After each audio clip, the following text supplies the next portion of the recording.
Hi, welcome everyone. We'll just wait a couple more minutes for people to come in.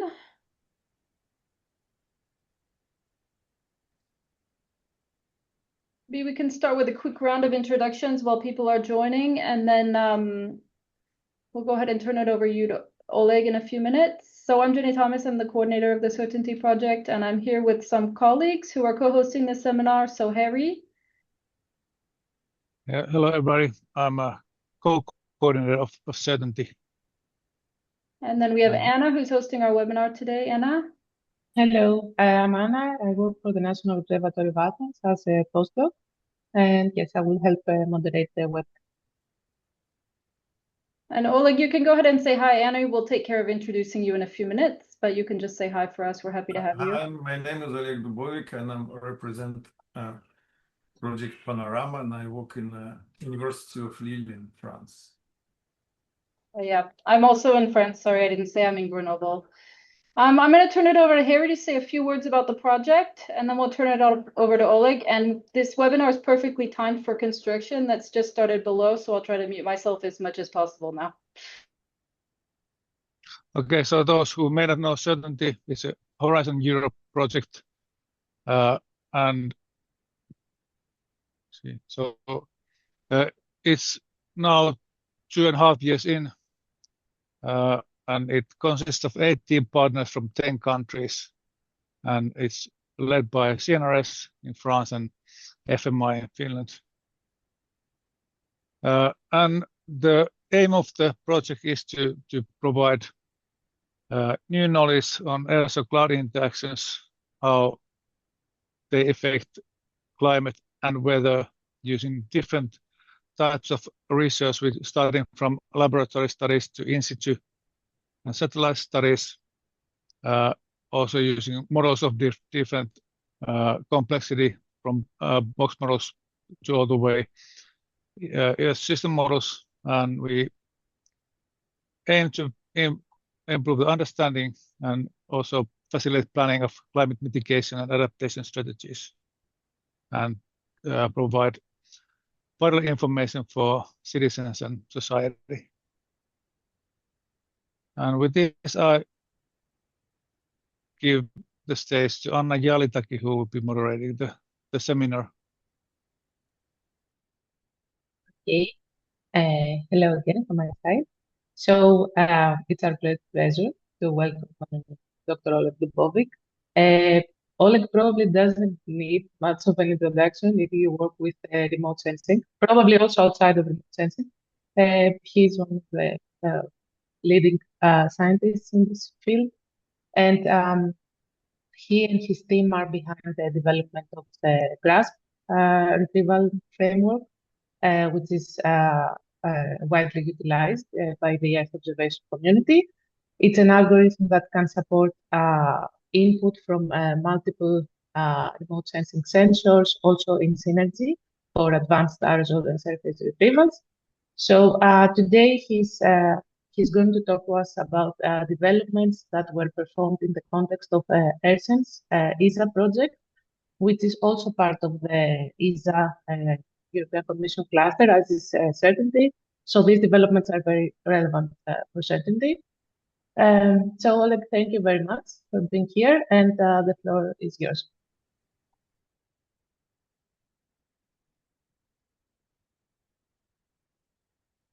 Okay, thank you very much, Anna. I'll just share my presentation.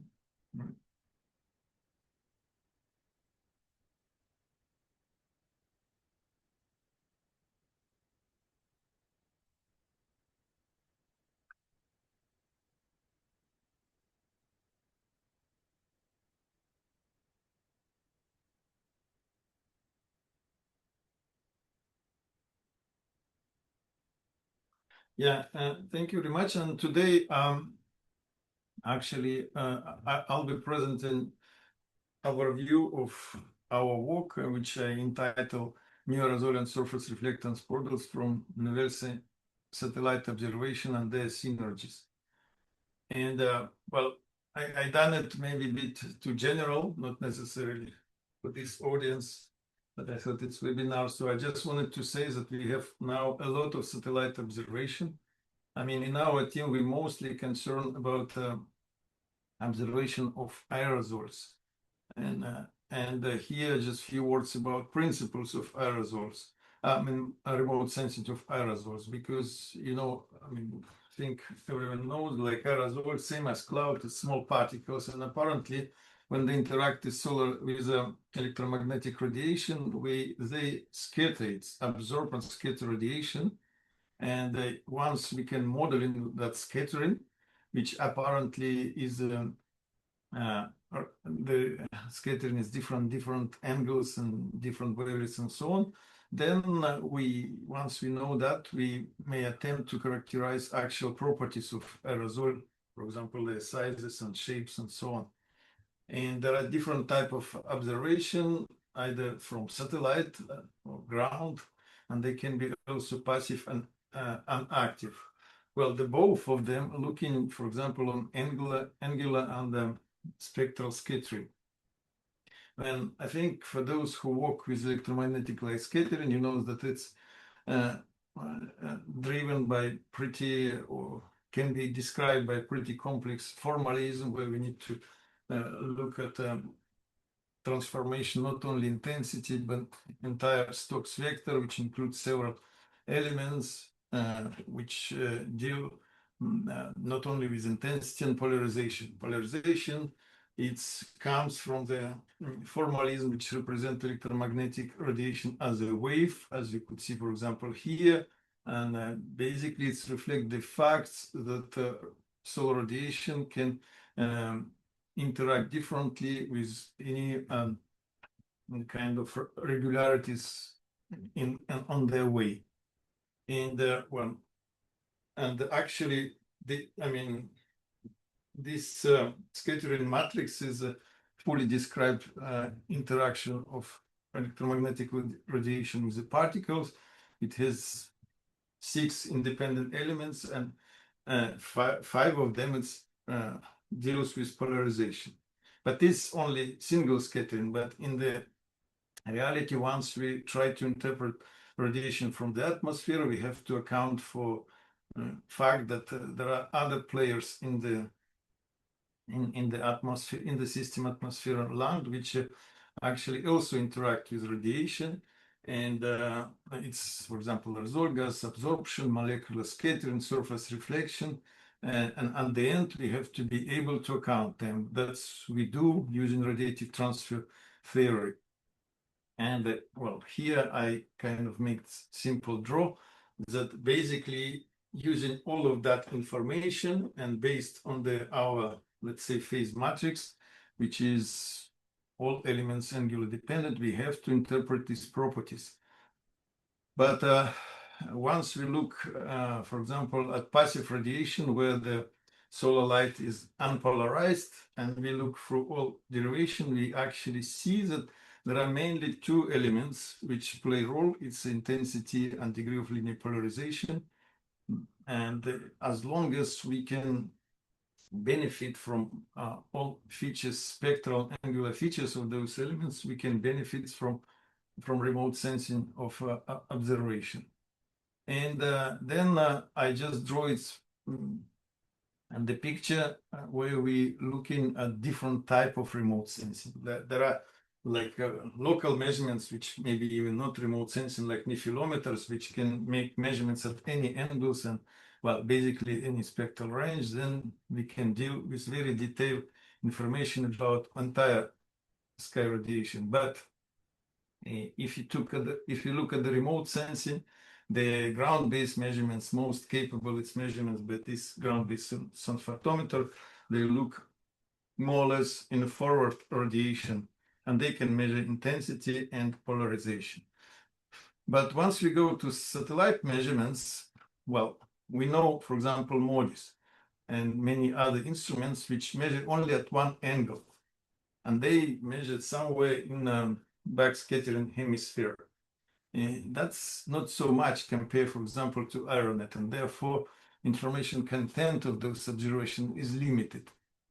In that sense, there is a new generation of instruments which we try to work with. It's multi-angular polarimeter. First, they make measurements at many angles, And then they also make observation of state of polarization.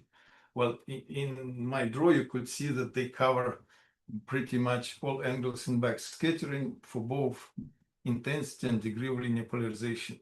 This I intend to show that information content should be high.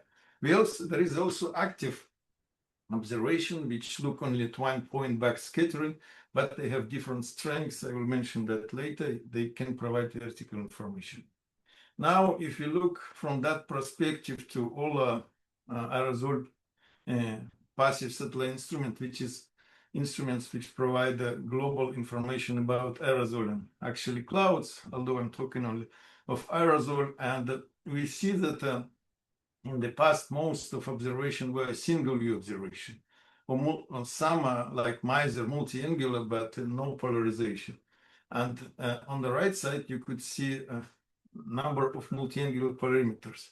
And here I would like to insist that all those polarimeters which are listed there, and I again listed it here, these are very recent instruments, except one which was in the past, which is older, but it was still a long time ago where community was not fully ready. But now we have NASA PACE mission, we have a FreeMI, which is METOP second generation, which is UMITSAT, and ESA mission, which been launched, and MAP CO2M mission coming, and Maya mission from NASA also planned. So there are many of these instruments either already flying, at least two of them, plus PACE mission has several polarimeters on it.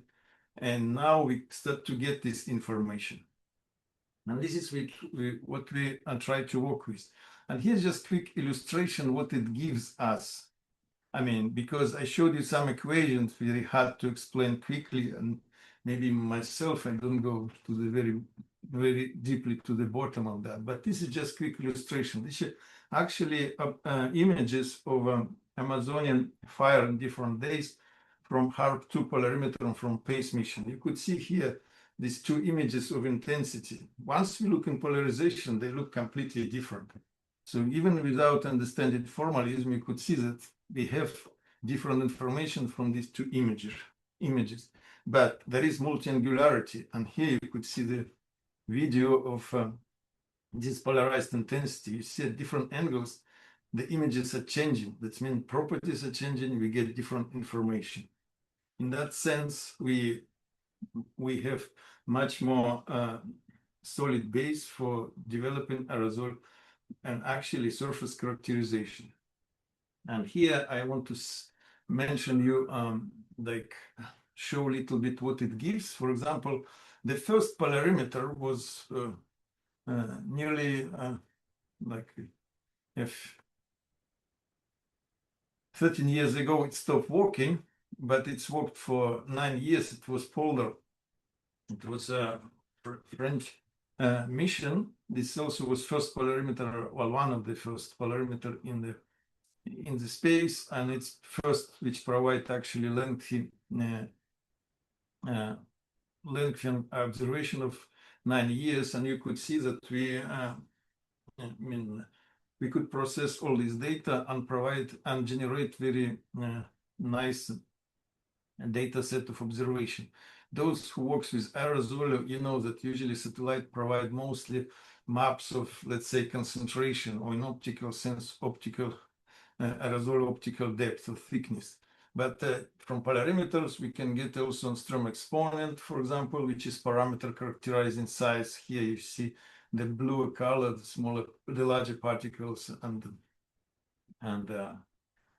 like red, it's larger particles. We also can provide single slit albedo aerosol, some information about aerosol vertical distribution, and many other detailed parameters. And here I emphasized important like aspect that all that information is derived kind of globally without any locally specific assumption. It means the a priori information was minimum. It was really trying to follow the observation. And in addition, we also got detailed information about surface reflectance properties. Of course, it was done at resolution and spectral ranges of the polarimeter. And this was processed with our new code, which is called GRASP. Anna mentioned that. And actually, that code was initially, main idea was to extend like our capable algorithm developed for IRONET for the satellite. And here, just quick illustration what it gives. For example, here you could see optical thickness during winter and spring over Africa. This is average, and more or less these images on the left you could get, let's say, from MODIS. But if you look at other parameters, and I just here put an Angstrom exponent, you could see that parameters are very different. In winter, we could see that in that area dominate biomass burning of small particles. Well, here we see small particles, but if you look in the like ancillary information, we know it's biomass burning. And during spring, the dust storm dominate here. And this is we see clearly without any without putting that information in advance. And here is, for example, quick illustration from recent data from HARP2 grasp retrieval. This is, I just try to show a few illustrations. This is just stubble burning in Punjab, India, and you could see on the left, we could get optical thickness. We also can get optical thickness, finite coarse mode, and so on. Here you could see we get Angstrom exponent. Well, those who work with aerosol would really question that, because it seems like for smoke, this Angstrom exponent around 1 is not real, and single-slit albedo very high. Smoke should be absorbed. But when we compare with ground-based observation, we see that that particular smoke is special. Like, for example, here in the middle, you could see Angstrom exponent that is between 0.9 and 1 and 1.2. That's mean exactly like we get in the retrieval. Single-slit albedo also an agreement. And even more importantly, that we can get detailed size distribution. Here I can mention one aspect which actually I didn't mention, will not discuss really in my presentation, but maybe for special aerosol cloud interactive, it's important that once we have all these parameters, size distribution, refractive index, and properties, we can really also provide them proxy of CCN and INP parameters which driving aerosol cloud interaction.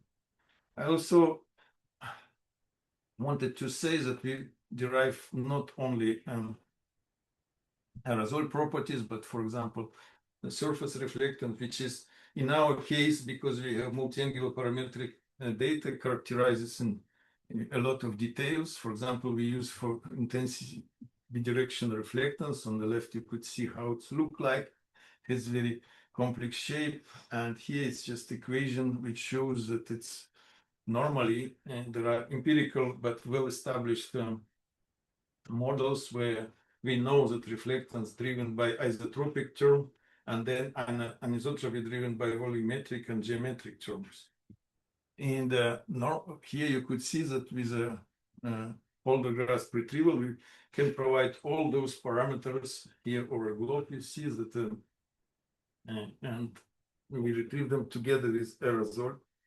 And if someone interested, I think there is quite a bit of information. And I didn't mention also BPRDF, which this is parameters of polarization, direct reflection function, and that's also kind of very unique parameter, which can be only derived from this multi-angular parametric information. As you could see, all maps are different. That means these parameters characterize different aspects of surface.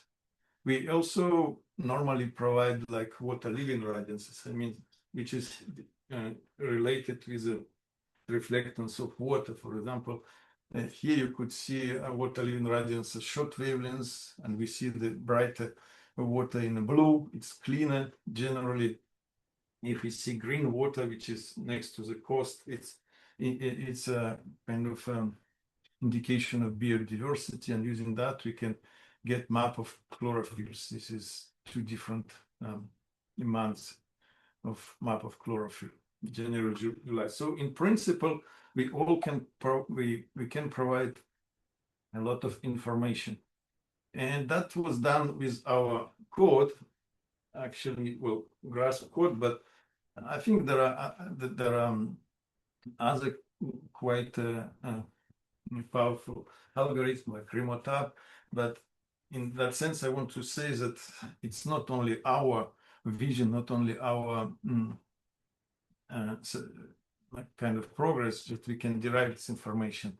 Now I think more or less same information can be derived by other algorithms. But here I just want to show you that there is a pre-MI polarimeter, which is advanced instrument which I mentioned.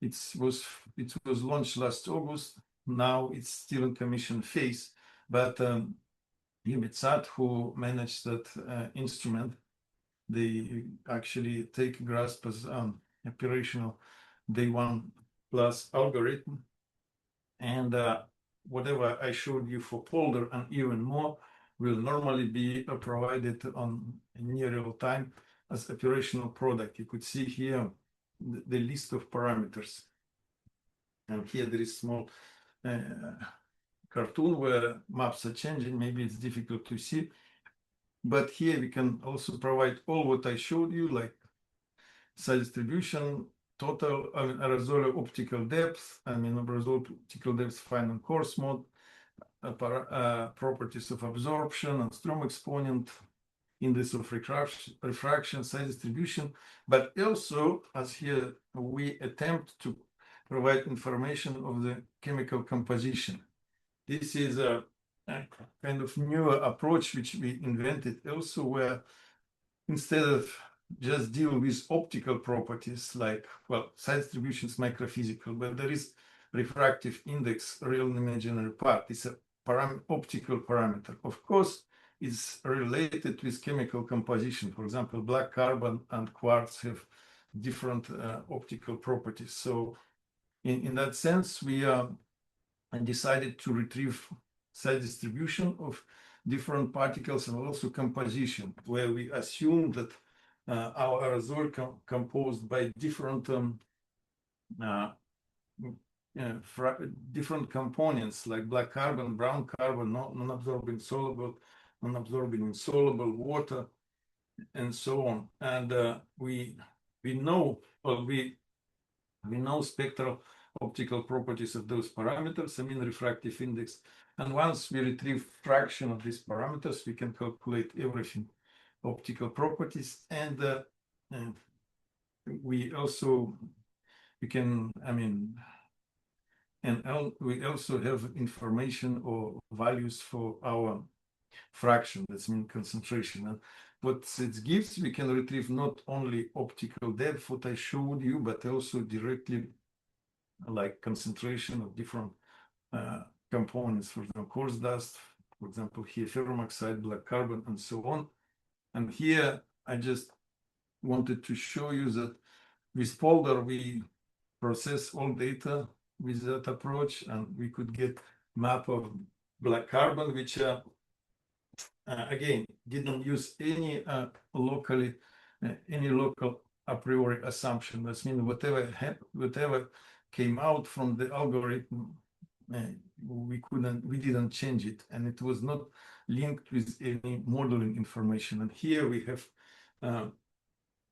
kind of comparison for monthly comparison with GeoSchem, which is a transport model from NASA, and you could see that the agreement between qualitative pretty good and even quantitative pretty good, which was quite surprising for many scientists, because as I said, we didn't put any chemical information in dates, comes from the retrieval, and we could retrieve even black carbon maps, which again qualitatively makes sense, and in some respect even makes sense more than modeling, because for example here model puts brown carbon, at least this one, only in smoke aerosol, while industrial aerosol also has brown carbon. Therefore, some discrepancy here probably even more could be a kind of disadvantage of model rather than measurements.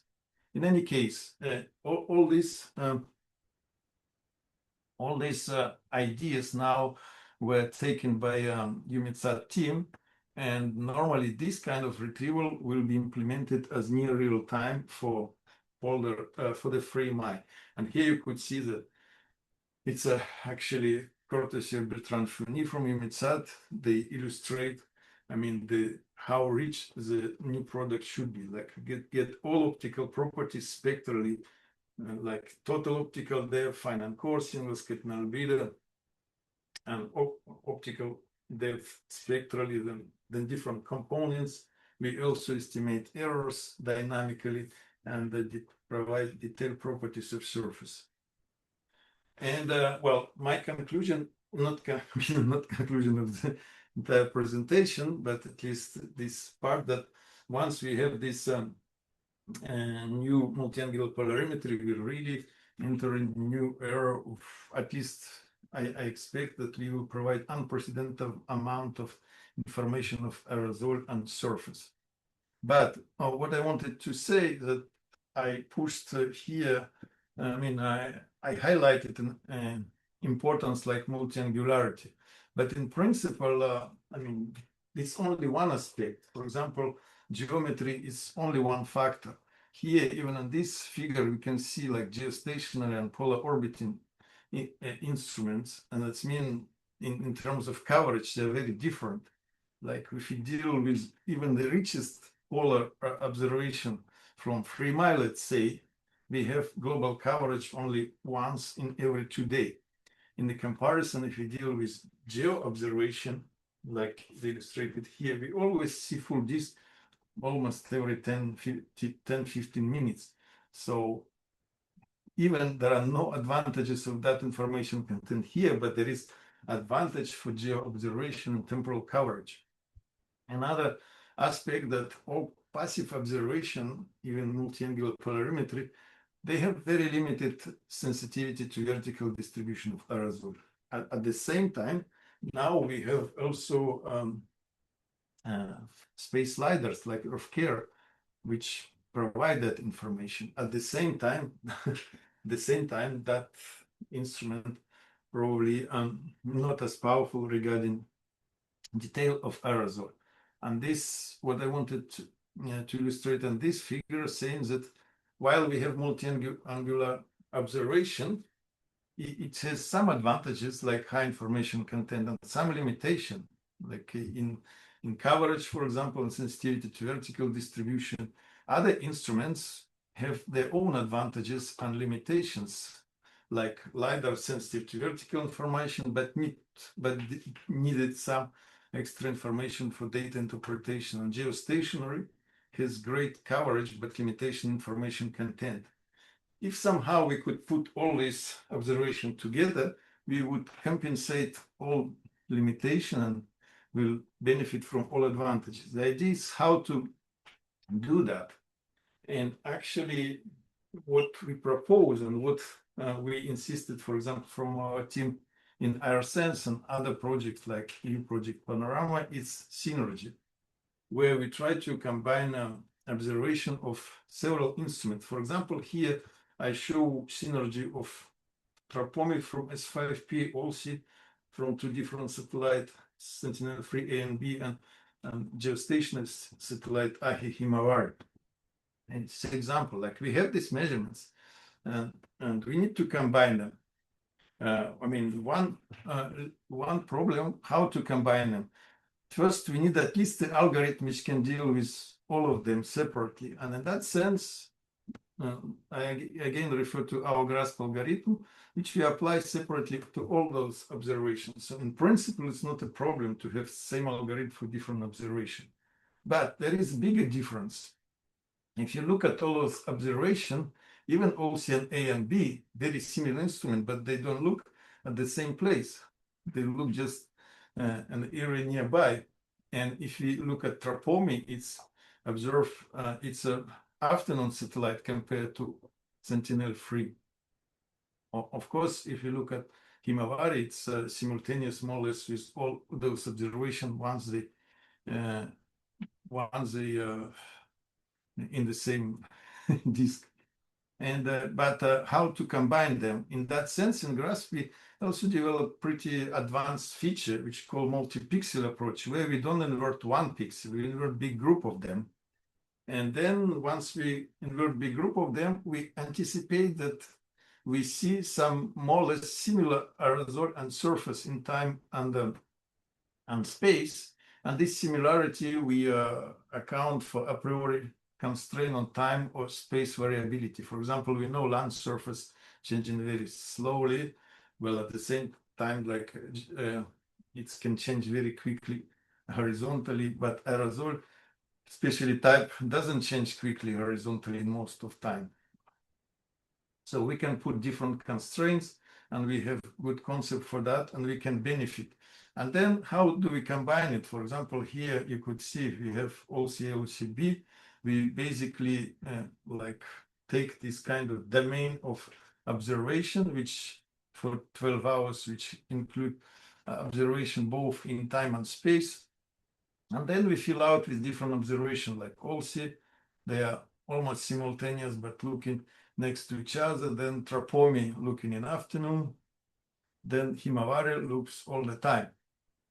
And then we make put them in this kind of domain and same the time variability constraint, apply time variability constraints, like I said, for example, on surface, especially for diurnal observation of Himawari, even on aerosol, and same for the horizontal constraint. And we invert them. Well, mathematically, it's look like huge system of equations, which is very sparse. It has a lot of zeros.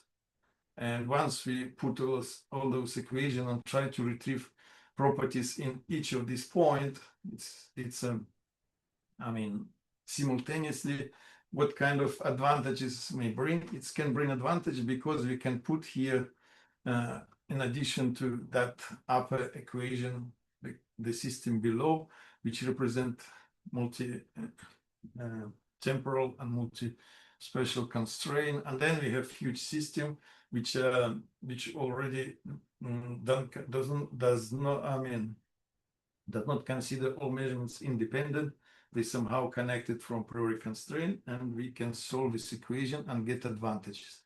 What kind of advantages? For example, I think the advantages is that we have kind of positive propagation of information from instruments with higher information content to those which don't have that. On the other hand, even if we see observation of kind of lower information content, like from OLSI, we can see that it's a bit lower than Trapomi, because Trapomi has, it's not multi-angular polarimeter, but it has UV channels, which are actually very beneficial. But anyway, once we see same aerosol and same surface more frequently, with whichever measurements, it's also help. And here is what advantages we can see. This is just a validation of Himawari observation of optical thickness over some area compared to IronNet. And this on the left, we could see when we invert only Himawari, we get good correlation, but there is, for example, this bias at low optical thickness. Once we invert together with Trapomi and Himawari, and Trapomi and OLSI, we get much better correlation, and the bias almost practically disappear. In addition, we can get also somehow from over observation only AHI, where there is no OLSI simultaneously, or Trapomi, we can get also Armstrong exponent and single scattering albedo, which normally are not available from that satellite. And there is paper describing that, led by Pavel Litvinov. And we've done a lot of processing. This is well, this is written from Panorama, but it's also in AIRSENSE. So we process number of areas and time period with synergy retrieval, and here is few illustration. For example, this is maps over fires of Thailand. This is VIRS map, and you could see that we get AUD from OCA, OCB, and then Trapomi. They are all very consistent. This is what I want to show, and we can retrieve for all Armstrong exponent, which is high for smoke and single scattering albedo. Here, even probably more clear result. This is well, actually, this is also Trapomi also, but this is observation of Canadian fire in 24. You could see it here in the left corner, and you could see that absorption optical thickness is very high, single scattering albedo is very low, and Armstrong exponent is high. And this is from synergy retrieval. Well, this is climatology for 2 months, like and we have here much better coverage. Even here, I show only Trapomi and also A and B. It still allows us to have basically more than once a day global coverage, where we have detailed property of optical thickness, Armstrong exponent, single scattering albedo, and so on.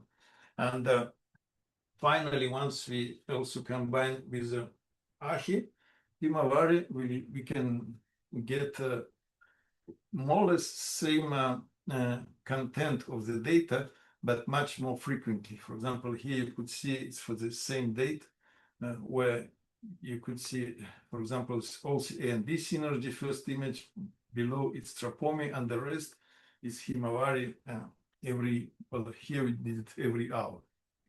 So the idea is that we can get consistent product of higher content and everywhere.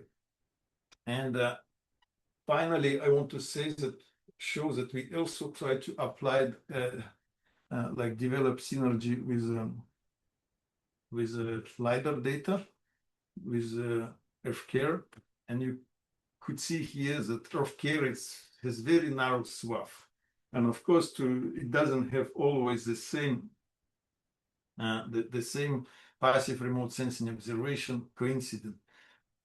Why passive remote sensing observation useful for LiDARs? Because otherwise, like LiDAR algorithm uses climatology of aerosol, which is always a limitation. If we have simultaneous observation, let's say multi-angle polarimeter, we can constrain it from there.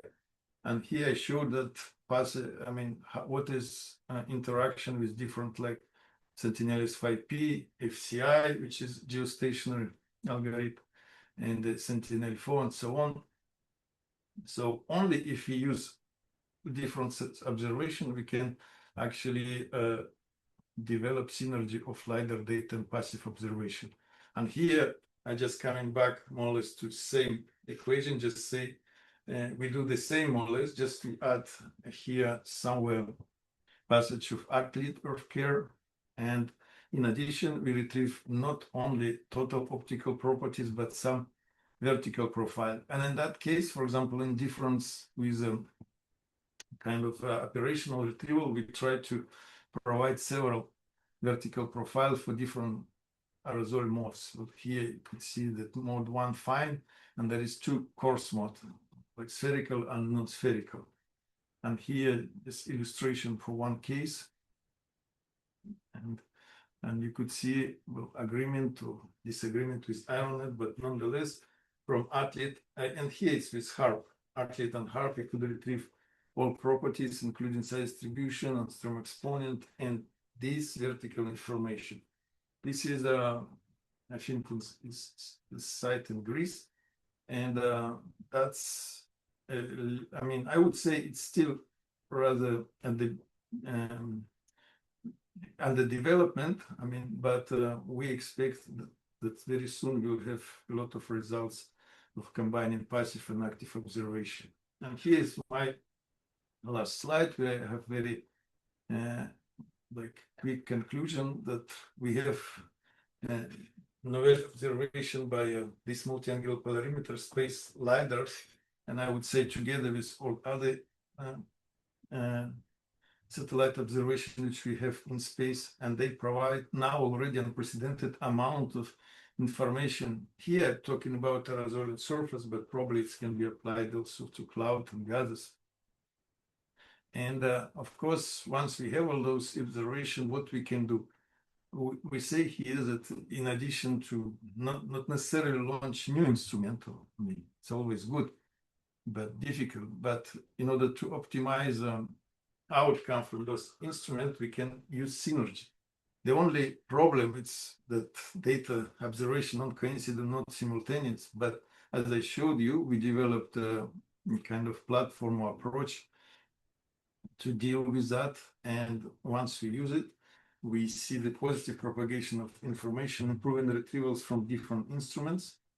And as a result, we expect highly consistent and very detailed aerosol products, which are driven by instruments with highest information content. And that product should be with extensive temporal and spatial coverage, which is big advantage. And here I conclude. Thank you. Thank you very much, Oleg. That was a very nice overview, a lot of information. Okay, so now we'll have a round of questions for 20 minutes. So anybody who wants to ask, please raise your hand. Also, we can turn on cameras, maybe if you're comfortable with that, so we can have more like a discussion. Questions?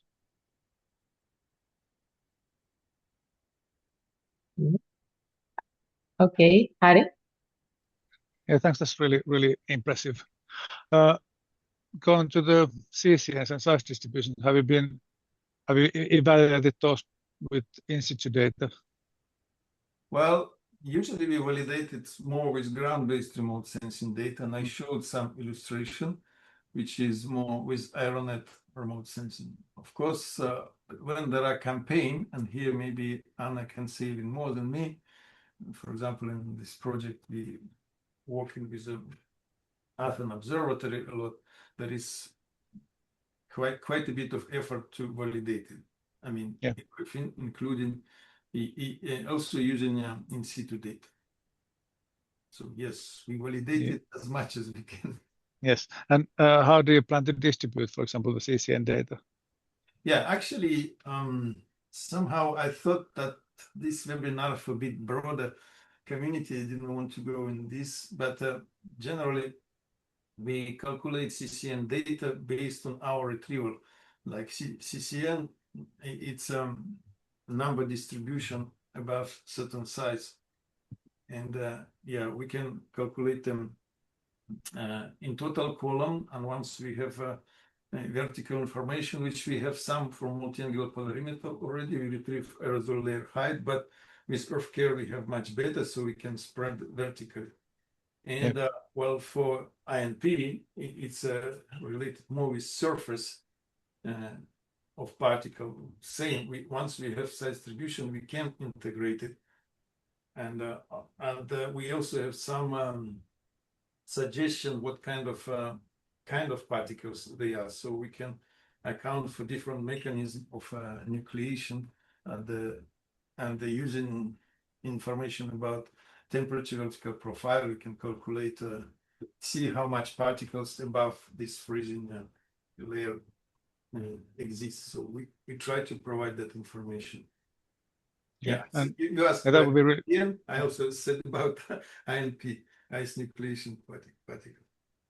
Yeah, that would be really interesting from the aerosol cloud indexes point of view. And so if we would use that data for example, model evaluation, so where do we get the data?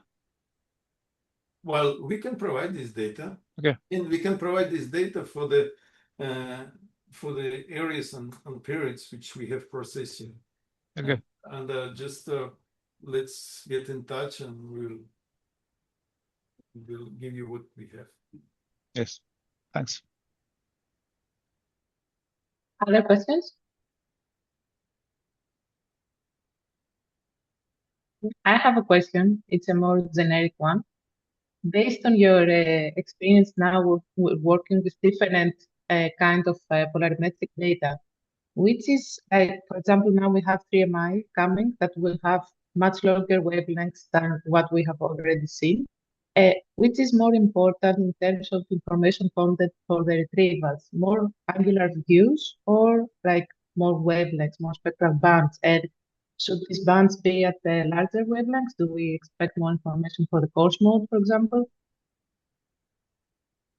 Well, that's actually pretty deep question, but which doesn't have unique answer. But if I simplify it a little bit, I'll try to give more or less clear answer. I think multi-angularity is very important. This really constraint observation. Spectral range, of course, is important, but once you have coverage, let's say as IronNet, it's already not easy to improve after that. But of course, the wider spectral range is better. And there are now extension in the free MI and other instrument towards UV and towards sphere. So far, I saw more benefits from shorter wavelengths for aerosol. For sphere, somehow it's for me, I'm sure that there is advantage. Maybe when there is dust, but it's less evident in a statistical sense of improving results, like if we look globally, how we. But they also help, and we'll probably have more conclusive results once the processing of free MI will start. Okay. And do you also have like any plans to extend to cloud properties? I know that this, I mean, I think that this would require to change the lookup tables for the particle properties, maybe change the forward model. But do you think that using this kind of processing could be feasible also for cloud particle properties? Yes, actually, we have an idea, and we have already put some efforts in that. But maybe because well, we're pretty busy with other aspects, we didn't advance so much. However, we did advance. The difficult part is, I think, probably in some sense we can apply it to the area where there is pure cloud. The problem is to apply where there is a kind of cloud contamination.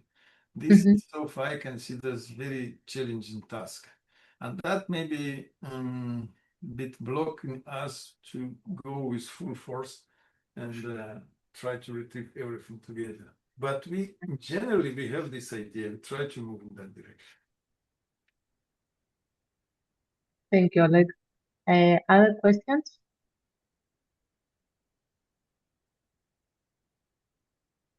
Anybody? Don't be shy.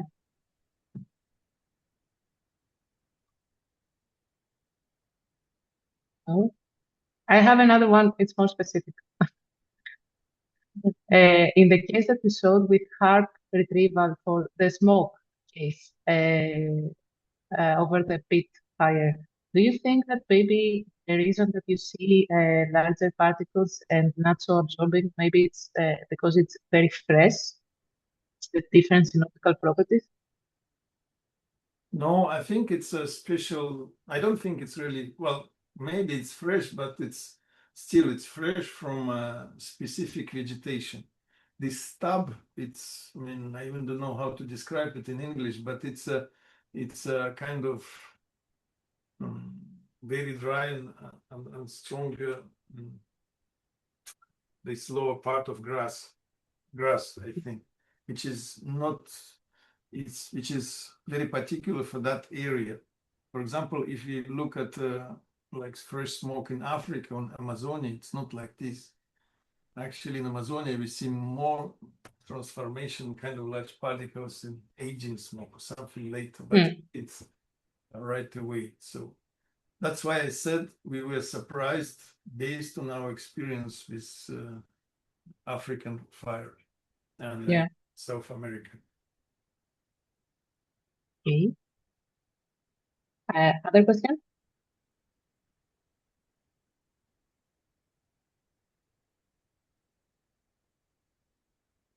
No? Okay. If there are no more, Jenny? Yeah, let's thank Oleg for his very nice talk on behalf of Certainty, and also thank to Anna for hosting and setting this up. Any final words from you, Harry? Yeah, just thanks, Oleg, for really interesting talk. And we're looking forward to future collaborations between our projects and beyond. So thanks, Oleg.